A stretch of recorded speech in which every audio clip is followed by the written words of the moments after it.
Je m'appelle Ouon Pierre et j'ai une famille élargie, dont mon propre fils. Parce que quand je parle de moi-même, Ouon Pierre, et de ma famille élargie,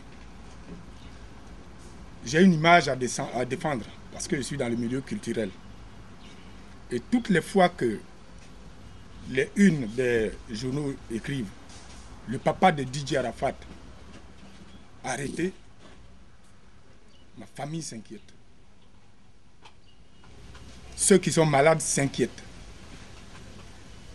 J'ai des amis en Europe un peu partout qui appellent, ça n'arrête pas, ça n'arrête pas. Il serait bien que l'information qui est publiée soit conforme, même si elle est de source policière.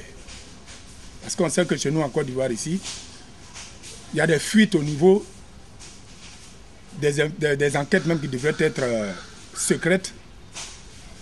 Et si on appelle ça source policière, il faudrait que le journaliste qui retranscrit ça pour le public, pour la population ivoirienne, le fasse assez fidèlement, qu'il prenne soin d'avoir le concerné, ne serait-ce qu'au téléphone pour avoir le contenu réel de ce qui préoccupe. Et j'ai voulu qu'on se retrouve pour que, comme dit l'Africain en général, j'ai entendu l'autre partie ou bien j'ai lu l'autre partie, mais qu'est-ce qui sort de ta bouche, toi? J'ai des séries de journaux qui ont été publiés ici où je relève certaines choses. Je les lirai si c'est nécessaire par moment. Hein. Je reproche quelque chose à Top Visage qui, pour moi, à un moment donné, était l'un des meilleurs journaux culturels de Côte d'Ivoire et qui se vendait bien à l'international, dans un potin que Alexia Vodji aurait trompé Arafat sur mon lit, à moi son père. Qu'est-ce que ça a à voir? Quelque chose que vous prenez sur le net, l'image et l'audio sont à votre disposition. Qu'est-ce que moi, ma vie privée, mon lit conjugal où j'ai mis mon enfant au monde, qu'est-ce que ça a à voir? Où ça va chercher ça? Ça n'a rien à voir. La vidéo est à la disposition de tout le monde. Vous en tirez l'audio et le machin. Je trouve ça anormal. Je suis passé là-dessus. L'affaire de Djigbenou est sortie dans les journaux. J'ai été assisté par mon avocat qui est présent ici. Normalement, ce n'était pas une situation pénale. Le même cas nous est arrivé en France. On est allé jouer. L'organisateur a voulu, par leur façon de travailler en France, ne nous a pas payé à temps. Et nous, on était inquiets. Donc, on a voulu un peu le bousculer. Et la police est venue. Quand elle a voulu savoir ce qui se passait, on lui a expliqué que c'est un monsieur qui nous a fait travailler en France. On a fini de travailler depuis la date précise et qui ne nous a pas payé. Les policiers nous ont répondu, ils étaient 4, ils disent, mais à 100 mètres de là où vous habitez, il y a une justice. C'est elle qui est chargée de ce genre de problème. S'il y avait de la bagarre dans votre maison, on serait venu pour intervenir, pour vous sécuriser et puis essayer de séparer tout le monde. C'est ça notre rôle. Malheureusement, chez nous ici, il y a une façon de convocation qui est à la mode maintenant. Tu es assis chez toi, un midi, on t'envoie un soir transmis subitement. Un procureur te convoque au tribunal et tu te retrouves avec la PJ. Sans même avoir eu deux fois de convocation à proprement parler. Je suis assisté de mon avocat et malgré tout, on m'impose de tordre le cou à la loi en remboursant. Vous avez dû lire tout ça dans les journaux. Je n'ai pas jugé opportun de répondre immédiatement. J'ai été, comme vous avez lu dans un autre journal encore, une fois, je ne sais pas lequel, on aura l'occasion de voir, le père de Arafat arrêté. J'étais à Paris quand ce journal sortait. Je suis arrivé à Paris. J'ai quitté Abidjan le 23 Et le 25, ce journal est sorti à Abidjan. Les gens ont commencé à se poser des questions. Les gens me disent, mais qu'est-ce que c'est? Encore ma famille, comme je vous l'ai dit tout à l'heure. Hein. Et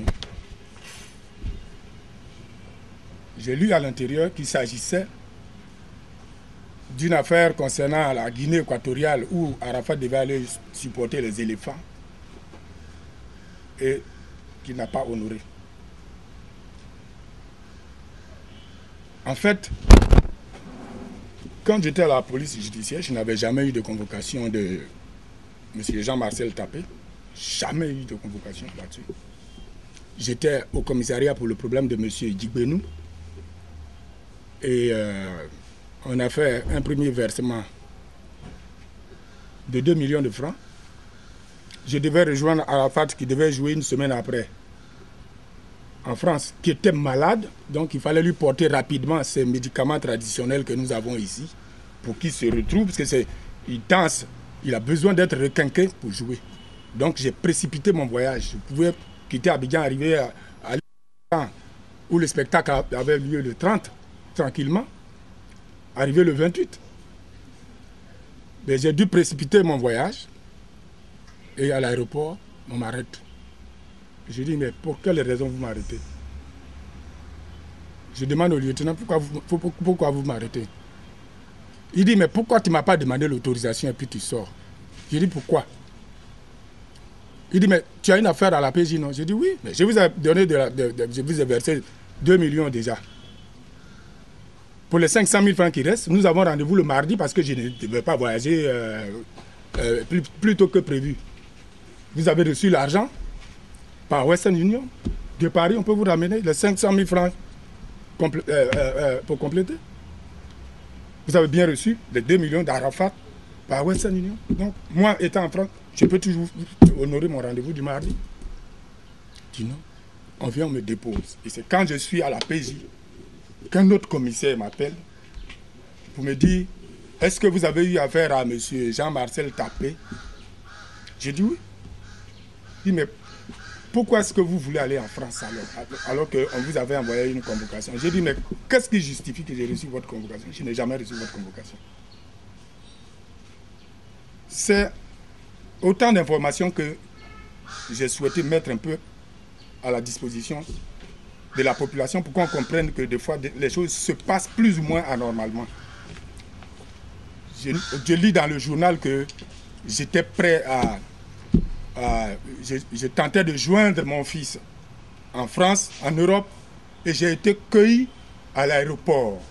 Ça sous-entend que je vais laisser ma femme, ma famille, mes biens et fuir pour 5 millions de francs. Pour qui me connaît bien ici, pour moi c'est une somme dérisoire. Je ne peux pas abandonner ma famille pour 5 millions de francs, fuir, aller en France. C'est une façon de détruire une famille. Ce n'est pas pour vous insulter, hein. Mais je me suis fait seul. Quand je luttais pour être musicien en Côte d'Ivoire ici, il n'y avait pas de syndicat de musiciens. Il n'y avait personne qui nous défendait. C'est nous qui avons créé le premier syndicat des musiciens de Côte d'Ivoire. On a erré à Abidjan ici, dans tous les sens. On a lutté pour devenir ce qu'on est. Et malheureusement, on a l'impression que les gens ne vont pas jusqu'au bout des informations. Et parce que c'est des sources policières, on nous insulte, on nous insulte, on nous insulte. Et on détruit nos carrières qu'on a si difficilement lutté pour essayer de mettre sur pied. Ce qui s'écrit culturellement serve d'exemple pour l'avenir. Parce que il vaut mieux que l'artiste tire souvent profit de vous, les journalistes culturels, que d'être détruit par certains écrits qui ne sont pas bien vérifiés. Parce qu'on a l'impression que vous voulez détruire la carrière des artistes. Alors que certainement, ce n'est pas vrai. C'est basé sur une information erronée. Vous n'avez pas tous les tenants et les aboutissants. Mais parce que vous n'avez pas eu quelqu'un au téléphone, vous vous dites, bon, j'ai déduit. Et puis vous écrivez. Je ne suis pas journaliste, je ne sais pas comment vous fonctionnez. Mais je me dis, on a été élevés, nous autres, au village, et ensuite en ville. Et ensuite dans les mégalopoles aussi. On demande toujours, on met face à face deux choses quand on a un jugement à donner. Même quand bien même on est journaliste, on a une appréciation personnelle dans la conclusion qui fait que j'ai dit telle vérité, mais je pense que ça guide tout le monde. Le spectacle de Yamoussoukro qui avait lieu le samedi 2 juin 2012, le spectacle était prévu pour 15 heures. Et on a signé un contrat où je ne voulais même pas signer parce que les promoteurs étaient venus voir mon papa en pleurs en disant qu'on veut Arafat forcément à Gagnoa. Mais moi j'étais à Paris. Et ils ont fixé un cachet de 900 000 francs avec mon père. Une somme que je ne voulais même pas parce que je voulais qu'ils signent 3 500 000 francs avec eux parce que moi je joue pas les 1 million, les 5 mois je ne joue pas pour ça. Donc il a dit que non, comme c'est des gens, c'est pour les fanatiques, tout, de laisser ça à 900 000. J'ai dit ok.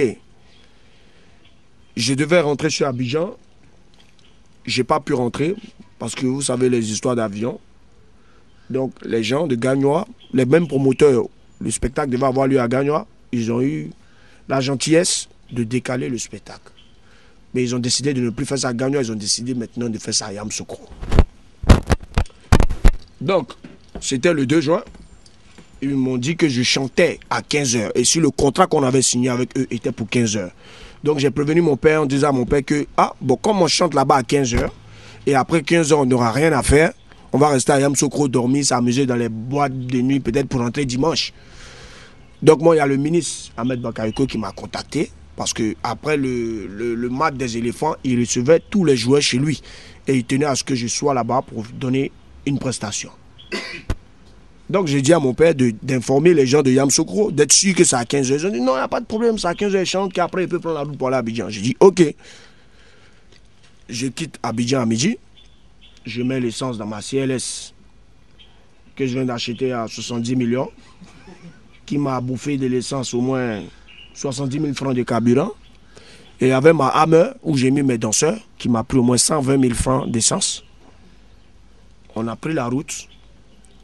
On est rentré à Yamoussoukro à 15 h pile. Parce qu'il pleuvait. 15 h pile, ils nous envoyaient directement à Radio Jam de Yamoussoukro. J'ai fini de faire de parler, que non, ouais, c'est Yorobocha, Yamoussoukro, tout et tout. On finit, j'ai dit au promoteur, bon, allons faire la caravane en même temps. Pour que les gens, même si on a fini de parler à la radio, il faut qu'on fasse la caravane pour qu'on me voie. Il dit non, on a pris votre hôtel à l'hôtel président, tout, et que allez-y manger et reposez-vous, dormez. Et après on vient me chercher. Je dis non, je ne suis pas venu pour dormir. Mon père vous a informé que je dois retourner sur Abidjan parce que le ministre Ahmed Bakayoko, pour qui j'ai beaucoup de respect, a besoin de moi. Vous avez dit qu'on joue à 15 h, faisons la caravane et allons pour que nous on fasse notre prestation parce que nous on va reprendre la Abidjan. Ils ont dit non, il n'y a pas de gens, il n'y a pas de monde, tout et tout. Ils nous ont retardé jusqu'à 19 h 30. On n'avait pas encore joué. 20 h, on n'a pas encore joué. Le ministre m'appelle, les joueurs m'appellent, Drogba, tout le monde m'appelle, Kader Keita. Des gens qui mettent dans ce pays. À votre avis, qui était en tort? Si un contrat où on me dit chante à 15 h, je suis encore à Yamoussoukro à 20 h. Parce qu'ils attendaient que la salle soit pleine d'abord, vous allez bien vendre leur ticket, mais moi je ne suis pas à leur disposition. C'est un contrat, c'est un contrat. L'heure, c'est l'heure. Si je n'avais pas mis mes pieds à Yamoussoukro, j'allais être fautif. Mais je suis allé à Yamoussoukro. C'est eux qui n'ont pas respecté l'heure. Et j'étais traqué. J'ai dû prendre la route sans le consentement.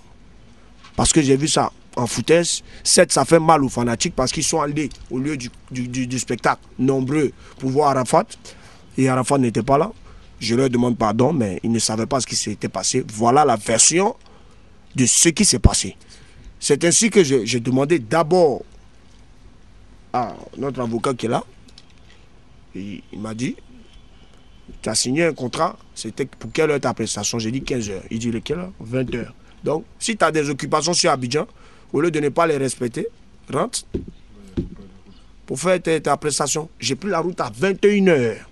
Et je suis rentré à Abidjan à 22h30. J'ai risqué ma vie, je roulais comme un con. 200 à l'heure, 250 à l'heure, pour rentrer à cause des coupeurs de route et tous les tralali, tralala. Je pouvais avoir un malheur. Voilà l'histoire qui s'est déroulée à Yamoussoukro. Donc j'ai prévenu la dame, madame, je prends la route, je m'en vais à Abidjan. Non, Arafat, pardon, non, mais moi si je ne me rendais pas à Abidjan, qu'est-ce que le ministre allait dire de moi? Qu'est-ce que les Drogba, les Kader Keïta, avec qui on me voit tout le temps, avec qui on sait que j'ai beaucoup de respect pour eux, j'allais leur dire quoi? S'il m'avait dit Arafat, si tu as un spectacle le 2, on te prend toute la nuit, j'allais pas dire au ministre, oui, je reviens sur Abidjan. Ils m'ont dit je chante à 15h, donc après 15h, pour moi, j'ai rien à faire à Yamoussoukro. J'ai le temps de rouler ma voiture, même si je quitte là-bas à 17h, 18h, rouler doucement pour rentrer sur Abidjan. Donc je suis rentré sur Abidjan, je fais ma prestation à 1h du matin chez le ministre. Et je lui ai expliqué le problème. Et il a dit, ok, si tu es sûr que tu as ton contrat où tu devais chanter à 15h, dors tranquille. C'est ainsi que depuis aujourd'hui, je dors tranquille et personne n'est venu m'arrêter. Personne ne peut m'arrêter parce que je ne vois pas où il s'est en faute. Le pays a des petits problèmes. Il y a un nouveau président et il y a un nouveau gouvernement. Donc, nous, on n'est pas politiciens, mais le ministre Ahmed Bakayoko et beaucoup de personnes nous ont approchés.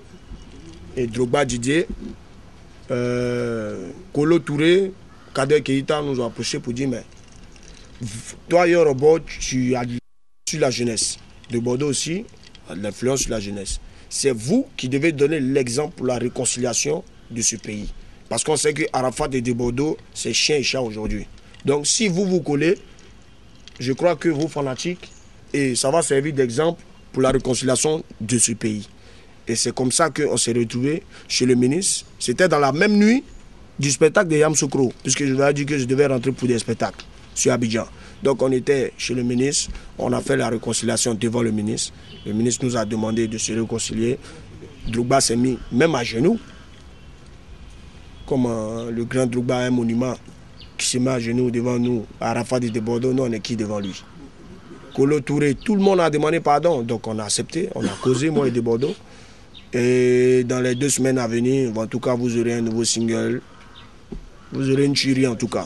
Donc, ça sera financé par Drogba, c'est lui qui dit qu'il prend ça en charge. Clip télé, 13 TV, M6, tout, en tout cas, il prend tout en charge. Donc voilà le pourquoi de cette réconciliation. Voilà, maintenant, pourquoi on s'était séparés? Il a le même goût que moi, il aime l'argent que moi et il veut faire les gays juste avec moi. Donc, et il écoute beaucoup les gens, c'est ça son problème. Voilà. Non, tu es fort qu'Arafat, oui, voilà, faut pas faire ça, faut faire ci. Donc, les gens ont réussi dans le temps à jouer avec son esprit. Aujourd'hui, il a compris. Et donc, j'espère que ça va marcher cette fois-ci. Mon père est là, hein, si je peux gérer sur sa tête, je vais gérer sur sa tête. Moi, j'ai jamais eu de rancune envers de Bordeaux. J'ai jamais été jaloux de Bordeaux. Donc, accepter cette réconciliation pour que notre pays soit réconcilié, ça me va droit au cœur.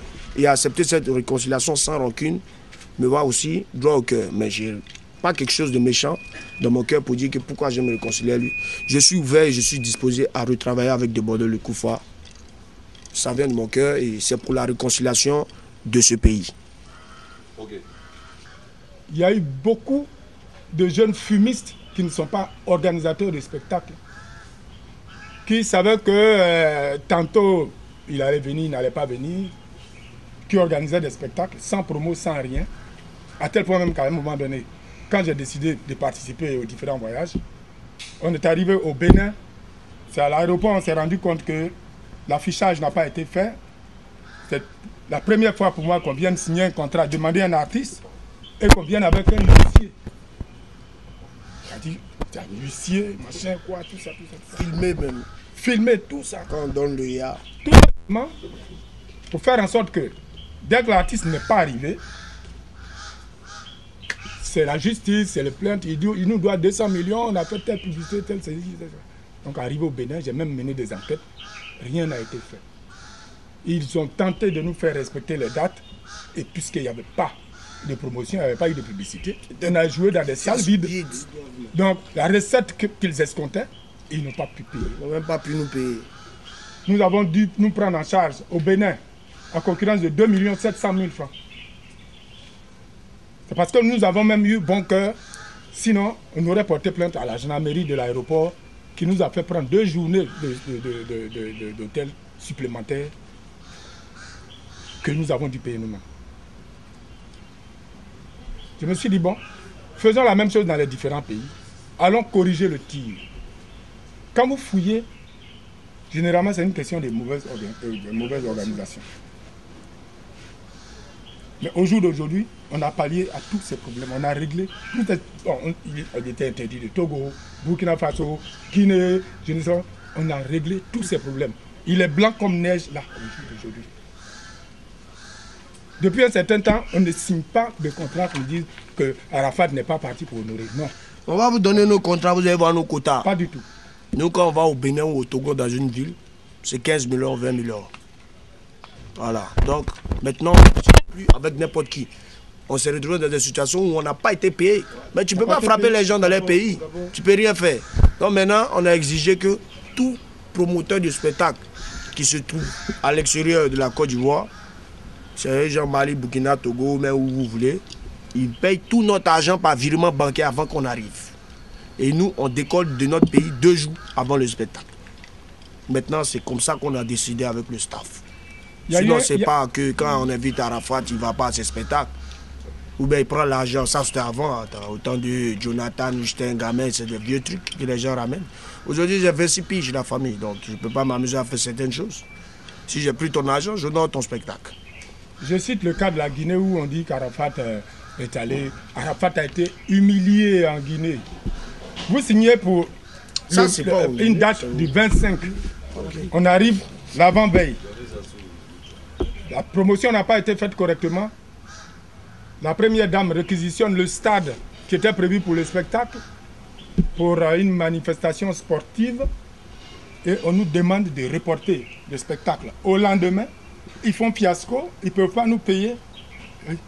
Là, au moment de sortir, les vigiles, les gars de sécurité qui ont loué, nous séquestrent. Dans l'hôtel que nous on va. Nous séquestrent d'abord à l'hôtel, il est obligé de...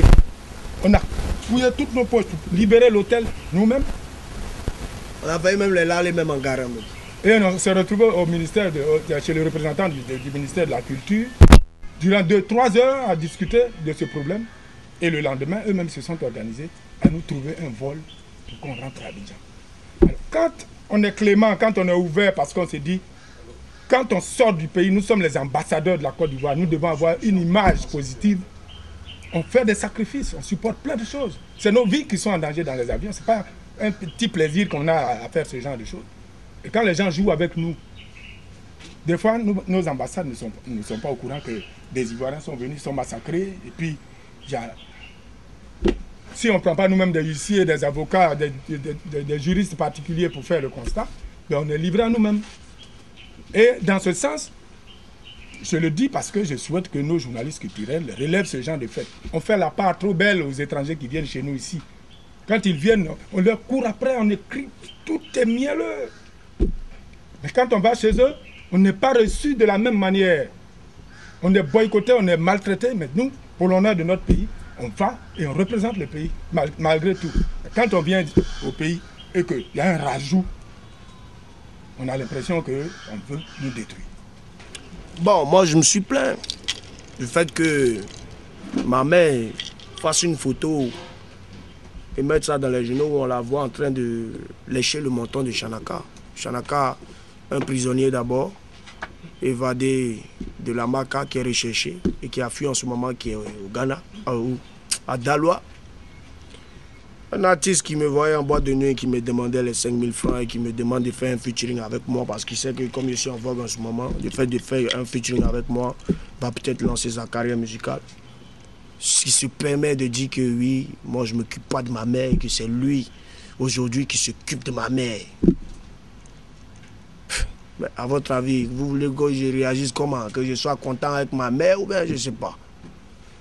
Dans la Bible, c'est écrit que tu honoreras ton père et ta mère. Mais si ta mère elle-même ne prend pas conscience qu'elle a des enfants qui sont grands aujourd'hui et qu'il y a des choses qu'il ne faut pas faire, parce que c'est de moi qu'on se moque quand on voit tout ça. Donc, je suis très très fâché avec ma mère, au point de ne même plus lui parler jusqu'à ma mort. Pour son acte. Ouan Didier Ange, il est bien de le souligner. Le casier judiciaire, je dis bien, hein, le casier judiciaire de Ange Didier est vierge. Au jour d'aujourd'hui, vous pouvez enquêter, faire des enquêtes, mener vos investigations. Il n'est ni poursuivi, ni condamné. Et tout ce que vous apprenez de gauche à droite, ça relève de l'imaginaire. Je vais revenir sur un point très important, c'est le contrat d'Ibenu. Parce que ce qui est constant, c'est que mon client respecte ses contrats. Dans le contrat d'Ibenu, il était stipulé que lorsque le producteur prenait sur lui-même l'initiative de rompre le contrat, quelle que soit la raison, il n'y avait pas lieu à remboursement. À notre grande surprise, le père d'Arafat, le contrat, il est là, on vous mettra ce contrat à votre disposition. Le père d'Arafat, à l'absence de son fils, a été poursuivi, enchaîné et maintenu dans les liens de la détention. Alors que dans le contrat, il est bien noté que quelle que soit la raison, si le producteur, c'est-à-dire M. Digbenou, prenait l'initiative d'annuler, de suspendre la prestation, ce qu'il a bien entendu fait, il n'y avait pas lieu de remboursement. Donc il faut respecter le contrat. Là, on se trouvait sur le terrain civil, mais comme il voulait mettre la pression avec ses relations, il a mis la pression pénale, non pas sur le fils, mais sur le père. C'est largement défendu et je pense que c'est bien de le dire. À Yamoussoukro, c'est pareil. Arafat, il vous a dit, c'est excuseux par rapport aux femmes. Il n'est pas allé jusqu'à détruire le visage de sa copine. Non, ce n'est pas la photo qui était sur les magazines. Les gens ont fait un montage parce qu'ils ont vu sa main levée. C'était une simple gifle. Bon, c'est vrai qu'il déplore, nous tous on peut se laisser aller devant un fait d'adultère, mais il n'a pas détruit, il n'a pas commis ces faits-là. Sinon, auquel cas, moi je sais que la famille l'aurait poursuivi dans le temps pour coups et blessures volontaires. C'est que vous pouvez regarder dans les annales de la justice, il n'y a pas ça. Mais pourtant, on fait un montage, on se va... Parce que moi j'appelle ça des photos de guerre, d'une blessée de guerre. Et on repasse ces photos d'une blessée de guerre. Et c'est un grand journal qui fait ce montage. Nous, on aurait pu poursuivre. Mais là encore, on a laissé. Donc je dis aussi, je donne un dernier avertissement.